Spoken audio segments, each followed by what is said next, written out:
Good morning morning plus સાથે હું છું કૃષ્ણા। ગુજરાતમાં મેઘમહેરની જો વાત કરીએ તો ગુજરાતમાં હવે ધીમે ધીમે ચોમાસું જામી રહ્યું છે। હવામાન વિભાગે 7 દિવસ વરસાદની આગાહી કરી છે। મધ્ય ગુજરાતમાં સાયક્લોનિક સર્ક્યુલેશન સિસ્ટમ સક્રિય થઈ છે, ત્યારે પંચમહાલ અને વડોદરામાં અતિ ભારે વરસાદનું ઓરેન્જ એલર્ટ અપાયું છે।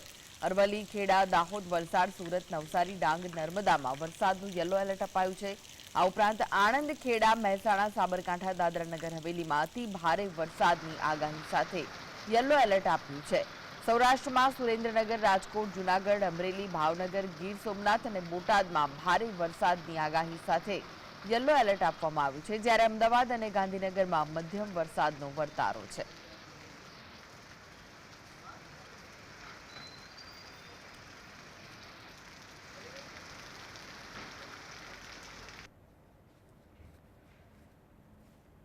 તો કયા જિલ્લામાં રેડ એલર્ટ આપવામાં આવ્યું છે તેના પર નજર કરીએ। દ્વારકા, જામનગરમાં રેડ એલર્ટ છે, જ્યાં સાથે જ વલસાડ અને બીજા અનેક જગ્યાએ રેડ એલર્ટ આપવામાં આવ્યું છે। તો ઓરેન્જ એલર્ટ ક્યાં ક્યાં આપવામાં આવ્યું છે તેના પર નજર કરીએ। જૂનાગઢ, અમરેલી, ભાવનગરમાં, ગીર સોમનાથ, દીવ, સુરત, ડાંગ, નવસારીમાં, તાપીમાં ઓરેન્જ એલર્ટ આપવામાં આવ્યું છે। યલો એલર્ટ નર્મદા, અરવલ્લી, મહીસાગર, છોટાઉદેપુર, ભરૂચમાં યલો એલર્ટ આપવામાં આવ્યું છે।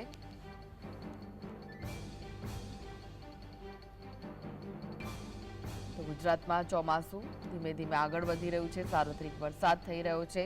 દક્ષિણ ગુજરાત હોય, સૌરાષ્ટ્ર હોય, મધ્ય ગુજરાત હોય કે પછી ઉત્તર ગુજરાત હોય, કચ્છમાં પણ વરસાદનું આગમન થયું છે। વરસાદનું આગમન થતાં જ ખેડૂતો ખુશખુશાલ થયા છે। અમુક જગ્યાએ રેડ એલર્ટ અપાયું છે વરસાદને લઈને, તો અમુક જગ્યાએ ઓરેન્જ એલર્ટ આપવામાં આવ્યું છે, જ્યારે કે અમુક જગ્યાએ યલો એલર્ટ આપવામાં આવ્યું છે। હવામાન વિભાગ અનુસાર એક ચક્રવાતી પરિભ્રમણ દક્ષિણ ગુજરાત અને પાડોશમાં 1.5 અને 5.8 કિલોમીટરની વચ્ચે સરેરાશ દરિયાની સપાટીથી ઊંચાઈ સાથે દક્ષિણ પશ્ચિમ તરફ નમેલું છે। તો એક ટ્રફ ચક્રવાતી પરિભ્રમણ ઉપરથી દક્ષિણ ગુજરાતથી ઝારખંડ અને મધ્યપ્રદેશ અને ઉત્તર છત્તીસગઢ સુધી 1.5 અને 4.5 કિલોમીટરની દરિયાની સપાટીથી ઊંચાઈ સાથે દક્ષિણ પશ્ચિમ તરફ નમેલું છે, જેની અસર ગુજરાતમાં પણ થઈ રહી છે। सेंट्रल गुजरात के आसपास एक साइक्लोनिक सर्कुलेशन बना हुआ है, जिसके कारण आज के लिए जो है वेरी हेवी रेनफॉल की वार्निंग दी गई है वो पंचमहल और बड़ोदरा के लिए, और जो हैवी रेनफॉल की वार्निंग दी गई है वो गुजरात रीजन के लिए महसाना है, साबरकांठा, खेड़ा, अरावली, पंचमहल, दाहोद, छोटा उदयपुर, नर्मदा, नवसारी, वलसाड़, दमन और दादरा नगर हवेली, और सौराष्ट्र के लिए सुरेंद्रनगर, राजकोट, जूनागढ़, अमरेली, भावनगर, गीर सोमनाथ और बोटाद के लिए। તો ક્યાં કેટલો વરસાદ પડ્યો છે ને ક્યાં કેટલો વરસાદ પડી શકે છે, આ વિશે વધુ માહિતી માટે સ્ટુડિયોથી જોડાઈ ગયા છે સહયોગી કામેશ ચોકસી। કામેશ, ધીરે ધીરે હવે જે ચોમાસું છે આગળ વધી રહ્યું છે, દક્ષિણ ગુજરાતથી હવે ધીરે ધીરે મધ્ય સૌરાષ્ટ્ર અને કચ્છ અને ઉત્તર ગુજરાત તરફ પહોંચી રહ્યું છે, ત્યારે ક્યાં ક્યાં કેટલો વરસાદ પડ્યો છે અને હવે ક્યાં વરસાદ પડી શકે છે? બિલકુલ કૃષ્ણા, આપને જણાવી દઉં કે અત્યારની જો વાત કરવામાં આવે તો ગુજરાતમાં હવે મેઘરાજાએ મહેર શરૂ કરી દીધી છે અને સત્તાવાર રીતના ચોમાસાનું આગમન થઈ ગયું છે। ગઈકાલની જો વાત કરવામાં આવે તો ગઈકાલે પણ સૌરાષ્ટ્ર અને મધ્ય ગુજરાતમાં મેઘરાજા મનરૂપ મૂકીને વરસ્યા હતા।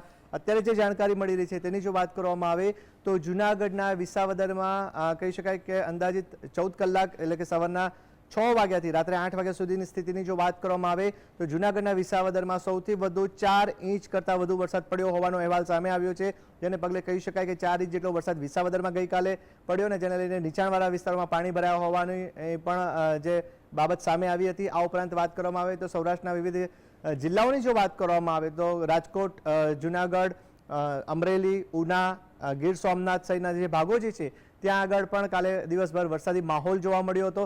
આ સાથે જ કહી શકાય કે મધ્ય ગુજરાતની જો વાત કરવામાં આવે તો અમદાવાદમાં પણ કાલે વરસાદી માહોલ હતો। ખૂબ બફારો પણ લોકોએ અનુભવ્યો, ગરમી પણ યથાવત અત્યારે અનુભવી અમદાવાદીઓ રહ્યા છે, પરંતુ હવે વરસાદની અમદાવાદીઓ માંગ કરી રહ્યા છે। આ સાથે જ કૃષ્ણા વાત કરી દઉં આપને કે ખાસ કરીને બીજા જિલ્લાઓની જો વાત કરવામાં આવે તો બનાસકાંઠા, સાબરકાંઠા સહિતના ભાગોમાં પણ ગઈકાલે વરસાદી માહોલ જોવા મળ્યો હતો। હવામાન વિભાગ દ્વારા જે આગાહી કરવામાં આવી છે કે જે સપ્તાહની આગાહી કરવામાં આવી છે, 7 દિવસની આગાહી કરવામાં આવી છે, તેને લઈને વાત કરવામાં આવે તો ખાસ કરીને ઉત્તર ગુજરાત, મધ્ય ગુજરાત, દક્ષિણ ગુજરાત અને સૌરાષ્ટ્ર આ 4 ભાગો જે છે ત્યાં આગળ ભારે વરસાદની આગાહી વ્યક્ત કરવામાં આવી છે.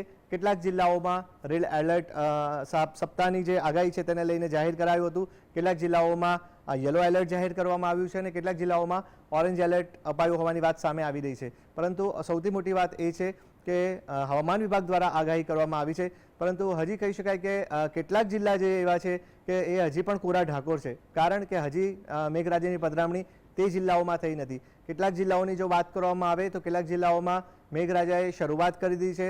દક્ષિણ ગુજરાતની વાત કરવામાં આવે તો મુંબઈથી જ્યારે મહારાષ્ટ્રના મુંબઈથી જ્યારે વરસાદ શરૂ થાય છે તો એની જે સિસ્ટમ જે છે એ આગળ વધતા દક્ષિણ ગુજરાતમાં એન્ટ્રી લે છે અને દક્ષિણ ગુજરાતથી ધીરે ધીરે સમગ્ર ગુજરાતમાં જે દરિયાકાંઠો છે ત્યાંથી તે સમગ્ર ગુજરાતને કવર કરતું હોય છે.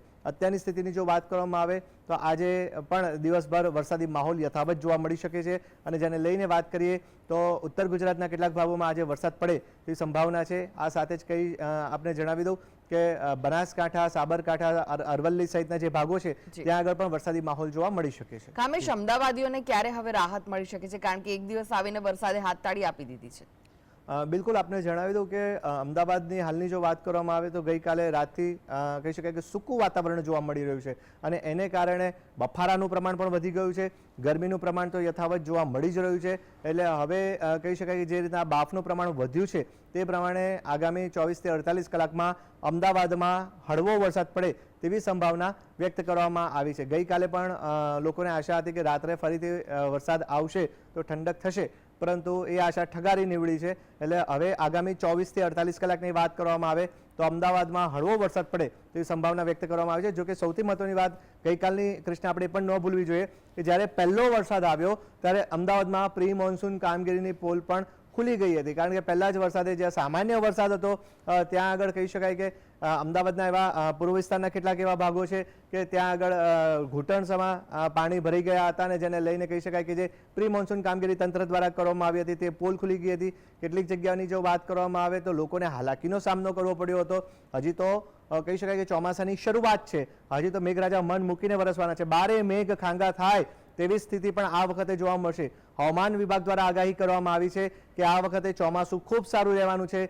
એક આગાહી અનુસાર 102% જેટલો ઓવરઓલ વરસાદ પડે આ ચોમાસામાં તેવી પણ સંભાવના હવામાન વિભાગ દ્વારા વ્યક્ત કરવામાં આવી છે. ત્યારે હવે જોવાનું એ છે કે આ વખતે વરસાદ ક્યારથી ધમાકેદાર બેટિંગ શરૂ કરશે, અમદાવાદમાં કેટલો સારો વરસાદ પડશે એ પણ જોવાનું રહેશે. જી, આભાર કામેશ સમગ્ર માહિતી આપવા.